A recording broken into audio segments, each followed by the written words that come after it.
Welcome to HERcast with Dr. Chito, where we explore transformative topics that resonate with everyone. Today, we're diving into a really important issue, running on empty, overcoming chronic stress. That's the title. Chronic stress doesn't discriminate. It affects individuals across all genders, professions, and walks of life. It's a silent burden that can deplete our energy, joy, and overall well-being. But there's hope. And understanding is the first step toward empowerment. To guide us through this journey, we're honored to have the amazing Dr. Olusegun Shoyombo with us today. Dr. Shoyombo is a consultant psychiatrist at National Hospital Abuja, Nigeria's premier healthcare institution. Beyond his clinical expertise, and he has years of experience, he's a passionate educator and advocate for mental health, engaging with diverse audience through lectures, media appearance, and community outreach. Join us as we delve into practical strategies to recognize, manage, and overcome chronic stress, empowering you to lead a more balanced and fulfilling life.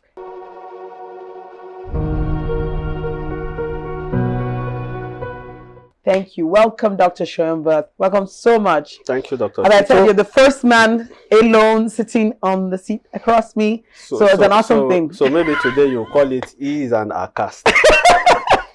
Thank you for having me. This is awesome. Yeah. And I'll just like telling you that it's been this burnout problem going around is real. And even us who don't think we as doctors experience burnout, but the whole world is facing that, especially after COVID.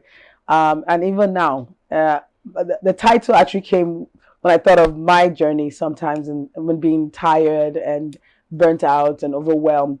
I feel like I'm running on empty. So I don't know if we can start by just talking about what is burnout, what is this chronic stress, and how does it differ from the normal everyday average stress? Dr. Chito, maybe we should start with running on empty. Okay, let's start on running empty. It should ordinarily be impossible to run on empty. When your fuel for your car, when your fuel is on empty, the car will eventually stop, isn't it? Yes. When your battery for your phone gets to empty, the phone goes off. However, for us, when we have to run on empty, it's because we have to run. Mm-hmm. Whether we are full, whether we are half, whether we are empty, we run anyways. Yes. However, if we continue to run that way, like the phone, like the car, like the tablet, like the laptop, we will also go off. And that is important. A doctor or any human being for that matter that goes off due to burnout is not useful to anybody, because then you can no longer do that thing that you loved doing. So let me not change the question. What is burnout? In the simplest way, burnout is when your job gets to the point, when the stress of work gets to the point where that job no longer is exciting, where rather than bring excitement, it brings resentment, it brings fear, it brings a lack of energy, and then you no longer derive any pleasure from doing that work. Now the stress is from work. We are not saying somebody is burnt out, oh, I love my job, but I have a problem at home, then I'm burnt out. No, I'm talking about the stress of work getting to the point where I no longer derive joy from that work. I no longer derive fulfillment from that work, where even the thought of going to work brings some kind of negative emotions. Then you say that person has reached the level of burnout. And of course, the person no longer will be productive as they used to be. But are you saying that when you talk about being burnt out, I think sometimes I think that all these other things like home, because sometimes we have people that are dealing with situations at home, their responsibility for maybe they're caring for their parents, or they have their kids' issues, and they have that, and they have work. Don't all this factor in to making the person feel exhausted, overwhelmed, clearly there is an interplay of factors. Let's not take the home front. Let's take the home front as work too. It is work to wake up in the morning and make breakfast for the family and then think of what they will have for lunch and then do homework with the children and then have to do school projects and attend PTA meetings. That is work in itself. And then you do it round the clock, rinse and repeat. It goes on and on and on and on. So people can become burnt out even from doing that. Now, when you have to combine the domestic front with profession or career, of course, the stakes are then higher. The stress level is higher, and again, that contributes to burnout. Because really, what is burnout? Forget big grammar. It's exposure, repeated exposure to a stressful situation. Why do we go to school and do first period, second period, short break? And then we'll do another few periods, we have long break. Why do we have first term, second term, third term? Why don't they just tell us to go to school all these months together? It's because you need a break from time to time. Now, if you look at the person who goes to work, and work is stressful, and then comes home, has to do with stress. So although it is a different type of stress, the reality of that individual is that he or she has been exposed to stress continuously. And then at some point, that battery will run out. So how does now having this kind of stress because I'm thinking that it can lead to a more significant thing like depression. I mean, because sometimes people kind of confuse what's the difference between this burnout, chronic stress, and the person just being and suffering from depression. Because it looks the same sometimes. So depression is a distinct clinical entity. It has its own features: low mood, a lack of energy, a lack of interest in pleasurable activities. There could be other associated symptoms: poor sleep, poor appetite, and things like that, weight loss, feelings of hopelessness, worthlessness, guilt feelings, and in severe cases, death wishes or suicidal thoughts. That is depression as a clinical entity. Now, a person can be depressed despite being in the best of living circumstances. A jobless person, let me not say a jobless person, let's say, for example, the wife of a wealthy man, living the life. I don't have to wake up in the morning. I don't have an 8 to 5. I've got money. I've got nice cars and things. The husband of a wealthy woman. No, this is a cast. We'll discuss that on this cast. And we'll discuss that on this cast, but this is a cast. Okay, but no, just to say that the person who seemingly is living the life and everybody is envious and so I wish I could be like that person can also be depressed and will not say she is burnt out. However, burnout has to do with work-related stress that peaks to a level where work is no longer exciting, where work evokes negative emotions, and the person is not as productive as they used to be. However, some symptoms will overlap. So sometimes it's semantics.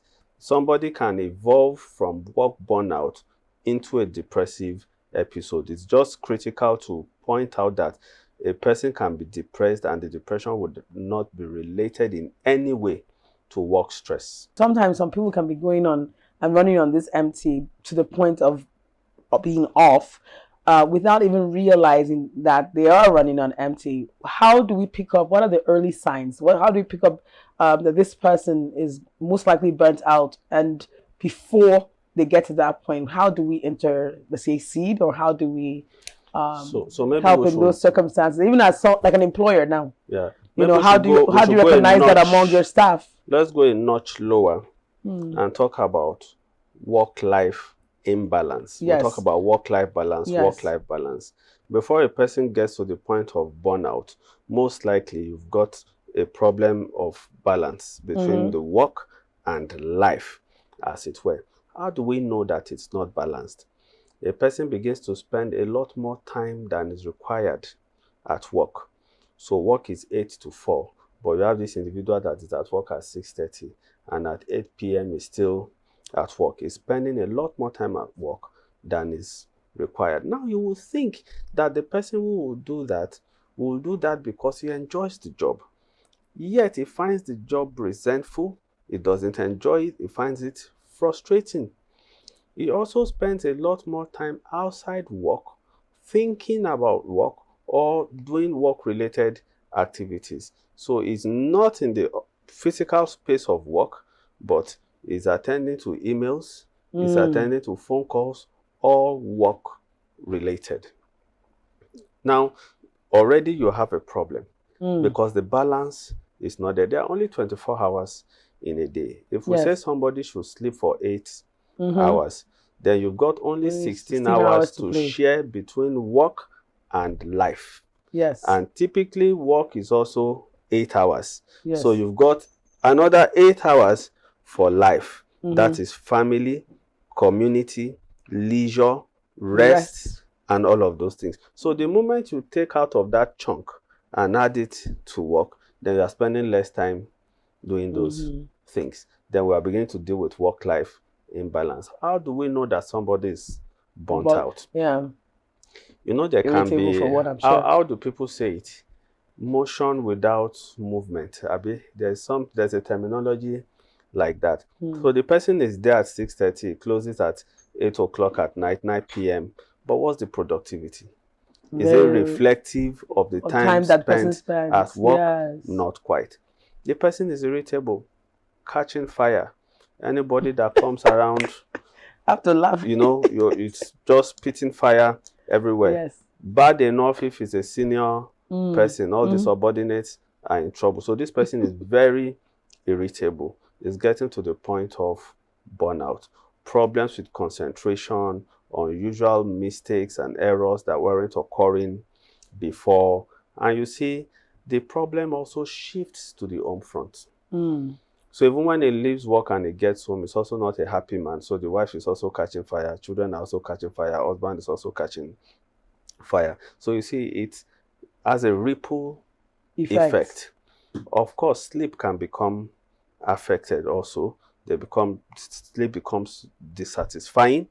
Okay. You also have a situation where they can develop medically unexplained symptoms. So these are people who begin to use medical facilities. Today it's headache, tomorrow is neck pain, next tomorrow is backache, something crawling on my body. That's their body and their mind crying for help. And then they keep going. I know in this environment is malaria and typhoid, malaria and typhoid. So when somebody comes to you and says, oh, this year alone, this is February, but I've treated malaria and typhoid 4 times. You know there's a problem. It's not malaria. It's not malaria and typhoid. You are treating 4 times between January and February, and you know that there's a problem. So there's increased utilization of health services, all because both their mind and body are crying for help. Wow, I think this is something that's important for employers and employees, because employers too can get burnout. Now I want to shift it, like in your time of counseling and seeing patients, are there unique stress challenges that you think are really significant where it concerns women? Like, I know you have a lot of female patients and they talk to you about so many different things. What do you think is one of those unique? I hope you will ask me about significant challenges to men too, but let's answer the one you have asked. What are the significant challenges to women? There is no doubt that there are challenges significant to women. Number one, we have gender roles. You know, I always talk about the woman in the middle. Okay? Every woman you see will fall into the category of somebody's wife or girlfriend, somebody's daughter, somebody's mother, somebody's daughter-in-law, somebody's mother-in-law, somebody's employer or somebody's employee or something. You will always find a woman in the middle, attending to many things at different times. So a woman who has a career goes to the office. The expectations are not different from any man she works with. The expectations may be more. So if we have a male and female camera crew in the studio, they're expected to come and to do their jobs. But when somebody says, can I have a cup of tea? We expect the lady to make the tea. Their job is wrong. The job is to man the camera. But when somebody says, can we have a cup of tea? We expect the lady to take on the extra duty of making that tea. That is career. That same woman goes home. She's supposed to do dishes. She's supposed to do laundry. She's supposed to do homework with her children. She's supposed to look after them, cook for them, The husband comes in the evening, she's supposed to be all lovey-dovey and then provide dinner, and at night she's supposed to be sexy and ready and all of those things. This is all the same person. So there's no doubt that there are peculiar challenges. Not to talk of pregnancy, childbirth, nursing a young child. These are peculiar stressors to women, okay? No matter how a man loves a woman, he will not carry the pregnancy for 9 months. No, there's no amount of love. It can help with the dishes. It can help with exactly what we're coming to. There's no amount of love that makes a man able to breastfeed definitely a baby. So these are stressors that are peculiar to women. How can we help them? It is by helping in those areas that they do not have to do by themselves. So we need to, you will never be able to do house chores 50-50, but do your bit and take away a bit of stress from the woman. So a man can do dishes, a man can spread clothes outside, a man can iron clothes, a man can take children to play outside. If there are 3 young children and the woman needs to rest a bit, you can take them to go and buy popcorn somewhere so that the woman has a bit of rest. A man can also please agree to have a house help. It is as I'm about to say, there's ways of supporting. It is the men that don't do anything at all that say, no, I cannot allow house help in my house. And we respect, people have their reasons for saying these things, but you see there are ways around it. Definitely. If you can't take a living help, you can take someone who visits and goes. You can take somebody who comes a few days, a week, so that the woman can at some point let down her hair, raise up her legs, and just rest. Otherwise, you'll find out that it's a 24-hour unending cycle of work, because even when she's asleep, her brain is working, her alarm is set at 5 a.m. because food has to be ready, children have to go to school, pack the lunches, and before they come back, we are thinking of what they will eat, and then we are doing the dishes that they brought from the school, and then we are thinking of what they'll have for dinner, and we are putting them to sleep. So it's an ending cycle. So everybody needs a bit of rest. I find it difficult, I find it almost impossible that a woman would have a career and raise her children all by herself. She's going to need help. It's hard. And I also want to talk to some women that can be like me, OCD, having a set way of wanting things done. Because I think people like that tend to burn out even faster, because you think that people cannot do it the way you can do it. And you're stuck in a particular way that, look, I want it done this way. I think my staff hear me now, they're like, oh my God, thank God she's saying that. That's the highway. I am everywhere. I'm like, no, I'll do that caption. Oh no, I will. Let me review that after. Just hold that, bring it to me. I'll review that later. I tend to want to feel like I need to be where everybody, okay, even with the kids. No, this is how I want to do their homework. Can it go on Google? I'm arranging and coordinating, and even with the support you have, you still feel like overwhelmed. That's the express way to burnout. That's I guess doing everything. It's the express way to burnout. Perfectionism. Yeah, that makes not delegating. That makes you not trust people to undo things. Number one, it comes with first admitting that ourselves, we are not perfect, and not everybody will do the same thing the same way. People have their ways of doing things, so it's about prioritizing. So choose certain things that you absolutely want to sort out by yourself. Then there are a few things you can leave to other people. What does it matter whether you pour water on the car before you rub soap, or you rub soap before you pour water? Shall I wash the car? That's not a reason why you will now leave your busy schedule and go and stand with the person washing the car and say, let us wash the car together. Yes. So there are certain things we should be able to look away from and let things just slide. And then focus our energies on more important things. Even at that, we must recognize that not everything under heaven is under our control. Okay, so that you don't get worked up. Yeah, so you have to relinquish control sometimes, and just let things move. But don't you think maybe it's the doctor complex in us somehow, where you are, shall I say, trained, or the thing in you that every mistake that you're trained not to make errors, not to make a mistake, you take ultimate responsibility for your patients, and that tends to reflect in other aspects of life. But you have to unlearn it. If you have people subordinate to you, you train them.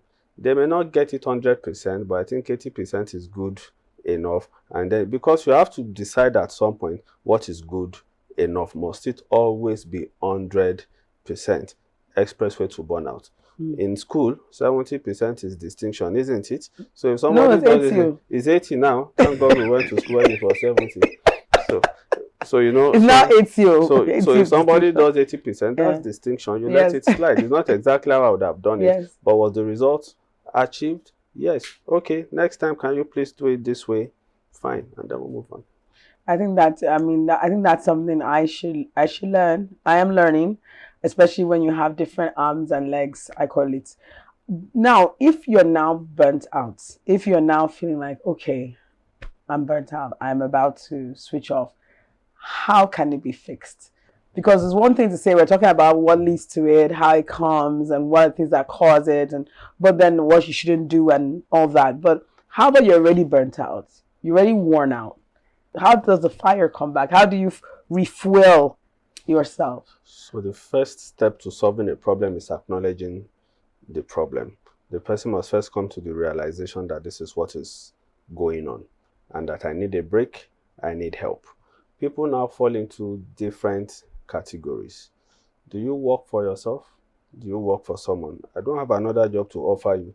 If you go to your boss and say, the doctor said once I'm burnt out, I should take a break. The doctor doesn't have another job for you. So we have to be careful in proffering solutions to these things. So there is no one size fits all solution. Each person will have to examine our own situation and find. For example, some people are young and their mothers are young and available, and their mother can come and help babysit in the house. That solution will not work for everybody. If you're in Canada and your mother is in Nigeria, it may not be easy to ship your mother down to help you if you feel burnt out. You understand? So not everybody fits into the same circumstance. If you are self-employed, you can decide to scale down and then you pick up again when you feel better. But if you're an employee, it will depend. You work in an organization where you could say, look, I want to take leave without pay, assuming you have food in the house or that your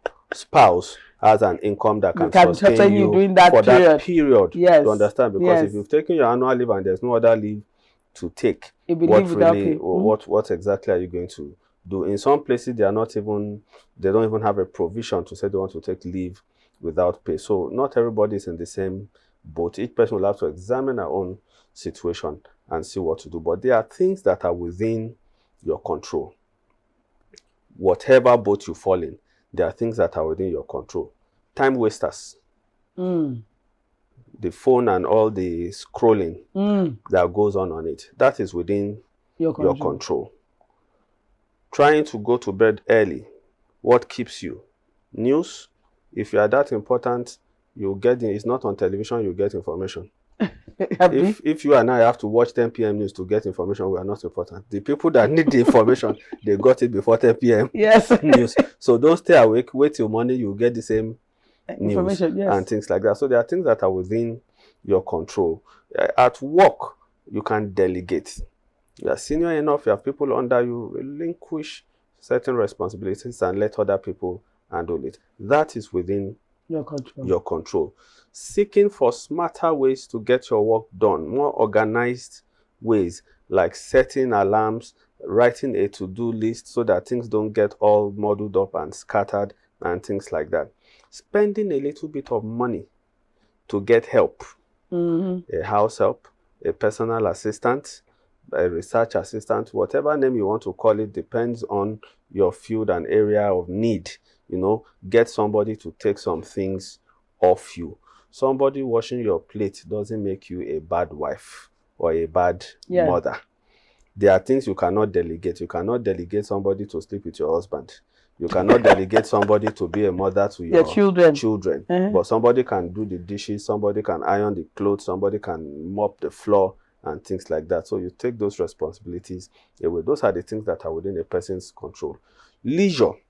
It is within your control to be deliberate about rest and leisure, to make out time. Oh, this is break time, and take your break time. This is my annual leave. Plan for it. Apply for it. Now you've got 12 months in a year. If you are taking your 1 month's leave to go and prepare for somebody's wedding and be going to Dumota to buy ashwebi and going to this place to buy souvenir, I don't think you will come back refreshed. You are not going to come back from that leave. I always talk about Christmas sometimes here. So you have to be deliberate about leisure. You have to be deliberate about rest. Even if you cannot sleep, just throw your head back, close your eyes, and do nothing. Switch off the phone. Greatest news. I think that's the hardest. That is the hardest thing to do. It's the greatest nuisance ever created. But the hardest thing to do. You have to agree to put off.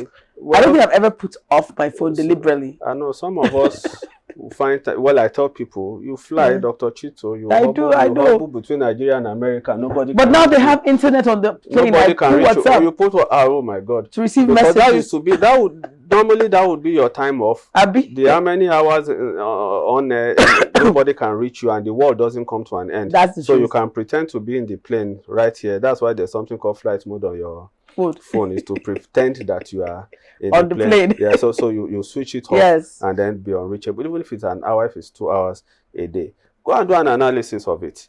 All the calls that come on your phone, what percentage of it really benefits you?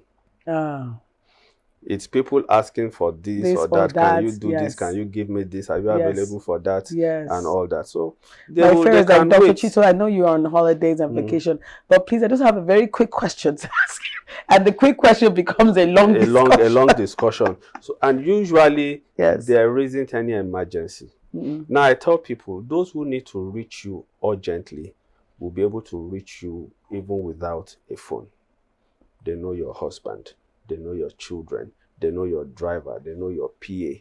They know people around you that if it's really, really, really urgent, they will be able to reach you. Now, think about it.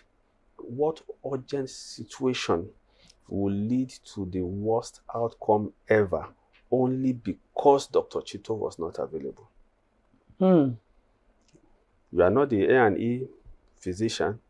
There are many hospitals with ready emergencies and doctors waiting to attend to the emergencies. So why would there be a worst outcome just because Dr. Chito could not be reached on phone or Dr. Shoyombo could not be reached on phone? So we must give ourselves that break. We are not many. We are bleeding heavily. People are jackmining every day, making the situation. We're not many anymore. Making the situation worse. It is actually irresponsible for us to get ourselves burnt out. We are now endangered species. We are so needed that we have a responsibility to make sure that we are well enough to provide services. Taking a break is a must. It is. And I think that's the lesson here, because women tend most times not to take breaks. And when they take breaks, it's not real breaks. I know I do have a couple of friends that when they take vacation, they shut down, they shut out. But I know I also have people on my team that finds it so hard to shut down and shut. I'm working, I think I work 7 days a week, 24 hours, my phone is on. And I think when you own like also the hospital, here is like, okay, yes, you have doctors working for you, but you're so also concerned that you don't want any complication to arise. You don't want to wake up and put your phone up and wake up to another drama that might be stressful and all that. Because the Nigerian climate is also different, in terms of how the reaction is to complications, that, they expect us never to make errors, never to the pressure, no error ever made, or, and I think those expectations can lead to someone actually burning out, because you're trying to meet those expectations, and because of that you're putting your 100% every day, to the point, like you said, like a phone, you go down to zero. Imagine a pastor. People have good news, they call. They have bad news, they call. Somebody is sick, they call. They want the pastor to come and pray so that the person does not die. Somebody has died, they call. We want the pastor to come and pray. Maybe we'll wake up. Or even if he will not wake up, he must come and pray for those of us that are alive around the person and comfort us. And this can happen any time of the day. But a burnt out pastor, dead pastor, sick pastor is also of no use to anybody. The same thing applies to us as doctors. So we must manage the expectation. You find the least possible time where something is least likely to go wrong, and then that becomes the time that you take your break. You also have a chain of command. There are levels of problems that can be handled by certain people, because the truth is there are real situations that can make us unavailable. Yes. We are human beings. We can be sick too. Yes. Yes. We can be, for some reasons, network. Okay, you don't switch off your phone, but network is bad. Mm-hmm. Then what happens? Does life come to an end? Life will not come to an end. So you must have those periods where you take a step back and rest. They call it rest and refresh, or something like that, or retreat and refresh. Some funny language like that they use in the NGO space, especially those who work in conflict area. Okay. There are times that they take you out of that area to just go and recover, and then you come back and then continue the work, because nobody should be having the knock continuously. There has to be a break. So I remind you of what I said at the beginning. There's first term, there's second term, there's third term. Even in university, you have first semester, you have second semester. There's a reason why there's a break in between. Rounding up soon, but this also brings to attention that people that have employers, or especially, or people that lead or CEOs of great or big organizations, they should understand that involving this kind of wellness into the program and identifying burnout among staff, or creating policies that will obviously prevent burnout from the staff. Like, I'm just thinking, what advice will you give them to be able to do that? I mean, I'm sure people can always call and say, hey, come and figure out a way that my staff, they don't get burnout. But what general advice will you give to the employers, the organizations, because we have to put things in place to avoid burnout among our staff, among ourselves, but among our staff as well. Like you said something one time when I heard you talk back then, I laughed. I said, if you're a workaholic and you're keeping your staff to work with you, that staff will burn out. The staff will burn out. You understand? So what's your advice to the employer side of it, or to organizations that have staff working under them? Before we advise employers always look at bottom line. They must see what benefits it is. What's the danger of burnout to the organization? Yes. What's the benefit of a productive workforce? And I think it is clear. If your staff get burnt out and unproductive, then you won't make the profit that you are supposed to make. So look at the effect of having one very efficient staff, and you work him and overwork him. Is on your speed dial. Somebody needs to go to the vulcanizer for you, is the one. Somebody needs to represent you at a meeting, is the one. Somebody needs to prepare PowerPoint slides for you, is the one. It's so useful that you have rendered everybody useless. Then it gets burnt out. Then you have to fall back on all the people you rendered useless, who don't know how to put on computer, not to talk of do PowerPoint, who cannot do anything for you. So it is counterproductive in the long run. So what can employers do? Proper scheduling of activities, enforcing break time, enforcing closing time, enforcing annual leaves, creating a friendly work environment. Put some green, put some artwork, let there be some music. This life is hard enough. Don't make anybody's work harder than it should be. Let there be clear job descriptions. There is nothing that frustrates an employer more than unfair evaluation.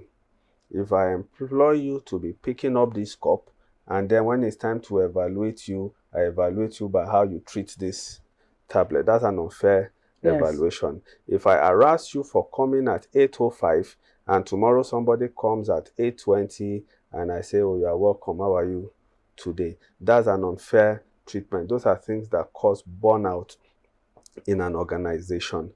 Adequate staffing. So where it is within your power, get enough hands to do the job. You and I know that in the medical world now, it's hard. If you like advertising all the newspapers in this world, they just aren't there. And then the few of us who are there will do what we can do, and then we're overworking ourselves. So adequate staffing and all of those things will also help to prevent burnout. So these are some of the things that organizations can do. They should have and then the HR must be particular about this. When people are suffering, is there a channel? Is there a way to complain? But let's not forget that we're on HERcast. We're on HERcast.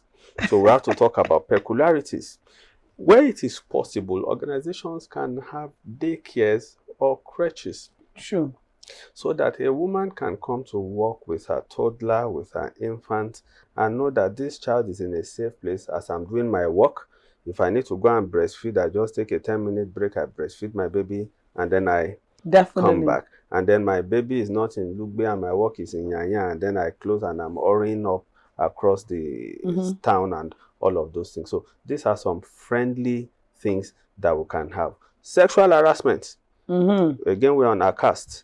Sexual harassment is a major factor in burnout amongst women. So we must create a safe place for women to speak out, to seek redress when bad things happen or when people do inappropriate things or say things that are inappropriate to them. We can't exhaust it, but these are some of the factors. But I think you gave really, really, really key pointers that any organization can adapt. And I love the fact that you also gave, I say HERcast related options, because things like sexual assault, things like even the daycare, the creche. I know that a lot of times we've talked even about healthcare, how hospitals, the majority of healthcare workers, to be honest, are female, because majority of nurses are female, and they're more than doctors are, to be honest. Yes, as the doctor part, we're not the majority, but the general healthcare sector, the general, the mostly female, and having things like daycare, crash, and in other sectors as well. I think these are the things that are making the environment and the workplace friendly for every gender. I think that's also very important. I think we're running out of time in itself, but I just want to see, is there a lasting message that you want to give? Just imagine that you're talking to me. I'm running out empty. I am doing what I have to do. And you're like, hey, Chito, I'm going to give you this final message for your sake and for your health and for your life. What message would that be? Nobody should run on empty. Everybody should rest, refuel, and refire. Perfect. I love it. All right. So this is a very insightful episode that I think everyone should listen to. And I'm so excited that I was able to do this, because I know that it will help beyond me. A lot of people that are going through burnout, whether it's in the workplace or the home front, or just generally chronic stress in itself. Please do listen to this episode over and over again to make sure that you prevent yourself from burning out. As we conclude this enlightening episode of HERcast with Dr. Chito, we extend our heartfelt gratitude to our esteemed guest, Dr. Olusegun Shoyombo, for sharing his invaluable insights on managing stress to prevent chronic stress and burnout. His expertise has illuminated the profound impact that unmanaged stress can have on our physical health, mental well-being, and overall quality of life. In today's fast-paced world, it's imperative to recognize that caring for our minds is as vital as caring for our bodies. Unmanaged stress can lead to serious health issues, including heart disease, weakened immune function, and, like he said, disrupted sleep patterns. Emotionally, it contributes to anxiety, depression, and a diminished sense of self-worth. Therefore, managing stress isn't a luxury. It's a necessity for a balanced and fulfilling life. This year is your time to climb, break barriers, and shatter self-imposed limitations. On behalf of the HERcast team, I welcome you to this exciting new chapter. With each episode, we'll tackle challenges and equip you with tools to ascend higher. At HERcast, we empower women to overcome obstacles, gain knowledge, and thrive. Our tagline, Her Strength, Your Inspiration, aims to inspire you to rise, live authentically, and embrace your greatness. Continue being audaciously you, unapologetically, fearlessly, and beautifully. Listen now, available on YouTube, Spotify, Apple Podcasts, and Google Podcasts. Follow us on HERcast Podcast and at Dr. Chito N. Catch us on Rapid TV Startimes, channel 176, Saturday 7 p.m. and Sunday 2 p.m. Until next time, I'm Dr. Chito, reminding you to live boldly, live with heart, and keep pushing for the change you want to see. See you on the next HERcast.